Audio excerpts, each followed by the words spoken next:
Realtor, coming to you live from Maui, Hawaii. I'm standing in front of pole number 25. Have you ever wondered what caused the Lahaina fire, and could it happen again? Based on the official report, which I will put the link in the description so you can read it for yourself, please do so.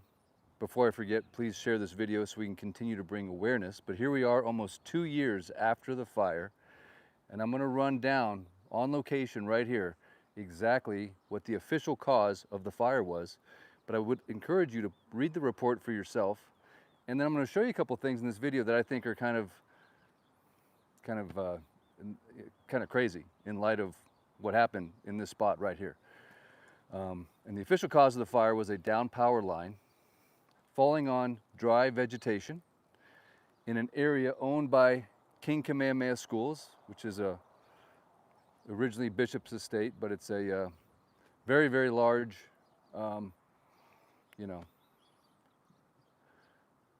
very large organization with lots of money. They own this land right here, and they did not maintain the fire break that is on this land. And as a result of this power line right here, and power line 25, fell and sparked, causing not one, but 2 fires. There was a morning fire, and then there was an afternoon fire. Now what's interesting here is a down power line, they say, caused the fire. That came down somewhere between, I'm gonna say 5:45 and 6 a.m. The fire, I think, was officially reported at 6:25 a.m. People, and just so you know where I'm standing right now, I'm standing here on Lahaina Luna Road, right across from LIS. This is the elementary school, the middle school. And the gentleman that opens the gate at 5 a.m. noted that there was no electricity at the school. The people that lived in these homes, during that time, they gave witness accounts as well that you'll read. There was no power on. And I can personally say myself, I noticed the power went out about 3:30 in the morning at my home in Kanapali. So the question is how did this power line, if there was no power, still cause the fire? I don't know, but there was no power at that time. So it came down and it caused this brush to catch fire. Now you would think 2 years after the fire, they would be irrigating or cutting down the brush. You would think, right? But as you can see, under the exact same pole where this fire started, we still have high grass. We still have brush. We still have haole trees.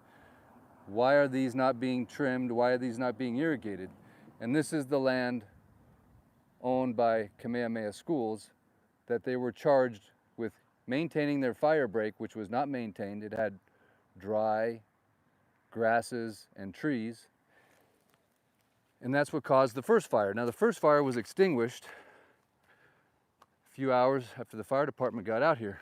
Now this is interesting. We have an evacuation route. This is your emergency evacuation route, right? Well, how in the world is anyone going to evacuate when you have it locked? And then there's another locked gate right there. Interesting, huh? To this day, let's say there was a fire that broke out again, God forbid, this emergency evacuation, I don't know about you, I don't know if I'm getting through that thing, but I just kind of find it ironic, horribly ironic, that just the basic safety protocols right here under pole 25, where the fire started. You have an emergency evacuation route that's double gated and locked. And then does this look like they are keeping the dried brush down? Does that look like a bunch of dried flammable grass? Like, you can't make this up, can you? If you do read the report, what you'll notice is that this is the area of the first fire, the morning fire. And then I believe it was the individuals living in this home, because I can see the pictures were taken, I think, from inside of that home. They said that a second fire started by utility poles 1A and B, which I believe are right there. The second fire in the afternoon, right before 3 o'clock in the afternoon. I'm going to walk you down there. I'm going to show you what they say happened. How this fire, where it actually burned the first structure. Because you would think that these homes that are right here above the bypass would have been burned, but they weren't. These were all okay. As a matter of fact, just beyond this house is a field that I videotaped with a car in the middle of it that was melted with the dog that survived. And didn't survive, his fur survived, the dog didn't survive. But there's an isolated field in the middle of these homes with the burned dog, but the fur was perfectly intact. So the second fire, the afternoon fire, and I've been out here studying this report and looking at these landmarks for you, so I just want to give you just a really quick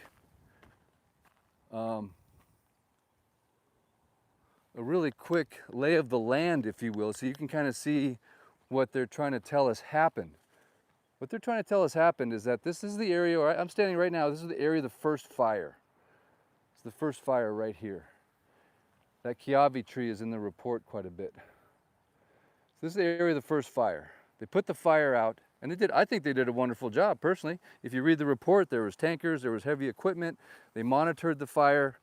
I believe the fire department did a great job. And yet, what happened, and what they want us to believe, is just hours after that fire was extinguished, and it was being monitored, and there was lots of neighbors here, you know, observing. The second fire, all of a sudden there was some gray smoke that appeared inside of this gully. Somewhere inside of this gully, some gray smoke appeared. But here's the part that I find hard to believe. So the second fire starts here. It's reported right away, 2:52 p.m., I believe. And then somehow, because of the high winds, the first structure fire you would think would be right here, but it wasn't. The fire actually goes across the bypass. You can't see it from here, but you see those flags, and that's the memorial. That's the bypass. That's a 4-lane paved highway. The fire goes over that paved highway, which you would think is a phenomenal fire line, you would think, crosses, and then the first structures that are burned are actually on the other side of the bypass, right over there. I just find that so interesting that they were unable to contain the fire, considering there's already fire personnel in the area. They already put out a fire right here, but the fact that that fire traveled across a 2-lane highway and then angled in to the right, and the first structures that were burned were actually on the other side of the bypass. No homes were lost in this little neighborhood right here, which is exactly where the fire started. So I don't know if you guys in the comments, let me know if you understood the geography of how they're telling us this fire happened. There's the solar field.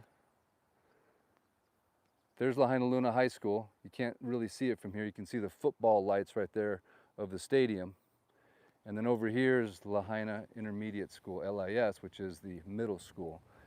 And as a point of reference, that's pole 25, which is where the power line came down and started some grass on fire. And as you can tell today, if that power line came down, I hate to say it, but you've got plenty of dry grass still.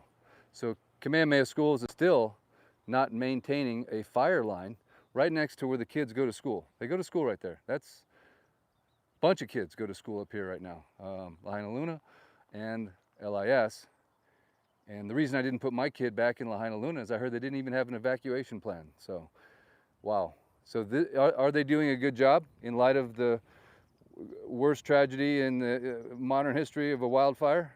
Are they doing a good job in mitigating a possible? Have they learned a lesson? Are they keeping this grass down? Are they irrigating it? Are they mitigating it today, or is it just another insult? And how this fire travels across a 4-lane paved highway is shocking to me, to go on to destroy that entire town right there. So I put the link in the description. I would encourage you to read the fire report yourself. Share the video on your Twitter, your X, your Facebook, your Instagram, your YouTube. Text it to friends. Why? Because we need to continue to bring awareness to Lahaina, the forgotten town of Lahaina. We need to continue to ask questions. We need to continue to demand that the proper fire mitigation happens. And part of what spurred the motivation for this video, quite frankly, is I've had people call me in other parts of West Maui saying, hey, we got a bunch of dead grass close to our homes. There's no fire break. They're not enforcing private landowners like Kamehameha Schools to manage fire breaks, to irrigate. You know what's funny? It's not even funny, but this all used to be irrigated sugarcane. So of course when there's a monetary incentive, this was all green. And back there you've got the West Maui Mountains, also known as Mauna Kahalavai, second rainiest spot on earth, yet they tell us we have a water shortage. I've never seen West Maui drier than it is today. Kapalua Golf Course has lost their right to water. All kinds of people are being forced to use potable water versus non-potable water. You cannot irrigate what you would normally be able to irrigate just to take care of your property here on West Maui, because one of the tenets that they're trying to put forth is getting control of the vai, getting control of the water, and trying to sell us on the fact that there's some kind of a water shortage when we live at the foot of the second rainiest spot on earth, full of all kinds of infrastructure. The missionaries came here and they built irrigation canals through these mountains, through Haleakala. There's more than enough water. Billions and billions and billions of gallons of water were used to irrigate the sugarcane, and that operation has ceased, or in West Maui for a couple of decades or more. On the other side, Kahului, they just stopped that maybe, I don't know, 10 years ago, 5 years ago, something like that. So there's billions of gallons of water that are no longer being used to irrigate, but they should at least be used to irrigate the fire break. The fire break is what they're supposed to maintain. And you can see the grass, the dry grass, just feet from a school, right under where the last tragedy started. According to the official fire report, pole 25 dropped its power lines, ignited grass. That's the cause. The cause was igniting this grass that's still here right now. And then the fire department, I think, did a great job putting out that fire. And then what we're supposed to believe is that hours later, it reignited somewhere in this gully and took off across a 4-lane highway, did a hard right turn and caught structures on fire, and then took out the entire town of Lahaina. But essentially, the cause of the fire, are you ready? Is that dry grass mixed with a downed electric pole that didn't have any electricity, according to multiple reports, including the guy that opens up that middle school at 5 o'clock in the morning said there was no power. So if there was no power, and there's multiple witnesses that said there was no power, how could that line have been energized to cause this fire? I question that. And you know what? I don't just question that. I question, how could it be that there was no water in any of the fire hydrants? I question that. I question, how could there be no sirens that went off to warn the innocent people of Lahaina? How's that possible? How's that possible that no sirens went off? We have the most advanced, sophisticated siren system in the United States. We also have a text messaging system. Why did not a single text message or warning go out?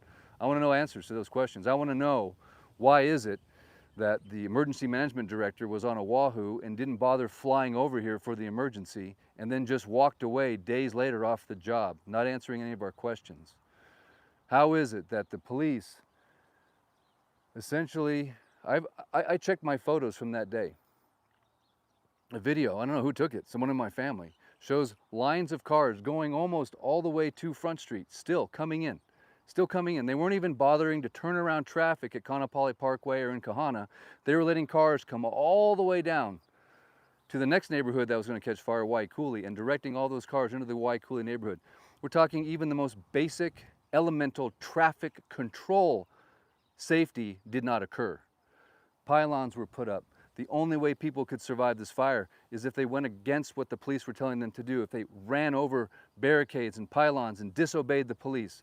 We need answers for that too, don't we? But there are no answers. There is no investigation. As a matter of fact, the individuals that were in charge of this town, of this county, during this fire, just got a bunch of raises, and they're still in power. And there's nothing happening. There's nothing happening. One of the deepest atrocities against the people of this town.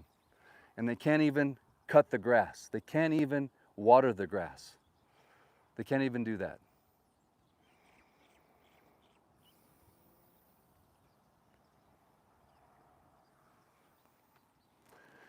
Yeah, it just gets you going, doesn't it? Yeah. Did you know that Kamehameha Schools, a Hawaiian organization, the Hawaiians, the locals, own the land that didn't maintain the grass, that didn't maintain the fire break? Did you know that? The Hawaiian Kamehameha Schools. Multi-million, could be billion, I don't know. And then down there you can see the memorial and the flags. It's still there. We're still here. And we still want answers. We still want accountability. And the only way I believe it happens is through awareness and through people, human beings that care. That's it. And are willing to stand up to do the right thing. Willing to ask the right questions, and willing to vote these people out of power. Because all I can say is, if you were in charge of this county during the worst disaster, under the conditions in which it occurred, and we're looking here 2 years later and we still have similar safety hazards, I'm sorry, that is grounds for immediate dismissal, a shameful immediate dismissal. So thank you for watching. I appreciate it. Please share, please like, please subscribe. You know, it's interesting, after I started reporting the truth on this channel absolutely got shadow banned, and they like showing innocuous videos of people flying drones over Lahaina saying everything's great. Meanwhile, if you tell the truth in this country now, it seems like you just get censored. So the only way around that is if you choose to do something with this video. So I hope you will. I hope you will do it for the people that perished in this fire. I hope you'll do it for the people of Lahaina. I hope you'll do it for the people that are left here. I hope you'll do it for the people of Hawaii. I hope you'll do it for the people of this country. And I pray in Jesus' name that justice shall be served. And I hand this one over to God, and I thank the Lord that justice will be served for the people of Lahaina, for those that perished and for those that lost everything. And hey guys, let's cut the grass, huh? Let's water the grass. Shameful.